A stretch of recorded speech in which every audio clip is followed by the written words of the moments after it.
சந்திரபாபு நாயுடுவும் நிதிஷ்குமாரும் மோடியை மீண்டும் பிரதமராக ஒத்துப்பாங்களா? பாஜக உள்ள எம்எல்ஏக்கள் தலைவர்கள் மீண்டும் மோடியை பிரதமராக எடுத்துப்பாங்களா? அந்த கேள்விதான். ஏன்னா 2 வாட்டி இருந்துட்டாரு, ஃபுல் மெஜாரிட்டி வரல. நம்ம ஏன் வேற பிரதமர் ட்ரை பண்ணக்கூடாது? நிதின் கட்கரியோ ராஜ்நாத் சிங்கோ ட்ரை பண்ணக்கூடாதுன்ற அந்த கேள்வி கூட வரலாம். ஸோ அடுத்த 2 வாரத்தில் நல்ல சுவாரஸ்யமான ஆக்ஷன்ஸ் இருக்கு.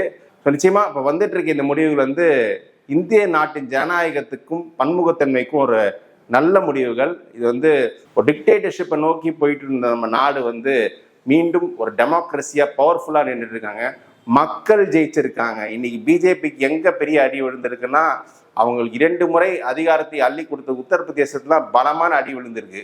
ஜனநாயகத்தின் மக்களே இறுதி எஜமானர்கள் மீண்டும் ப்ரூவ் பண்ணியிருக்காங்க. முக்கியமா யாரை புரிஞ்சுக்கணும்னா, இந்த எக்ஸிட் போல்னு ஒரு 4 நாள் முன்னாடி எல்லாரும் 350 மேல வரும்னு சொல்லிட்டு ஒரு போல் நடத்தியிருந்தாங்களே, அவங்கள புரிஞ்சுக்கணும். அவங்க பாருங்க, இப்போ அவங்க எந்த மூஞ்சி வச்சு சொல்லுவாங்க?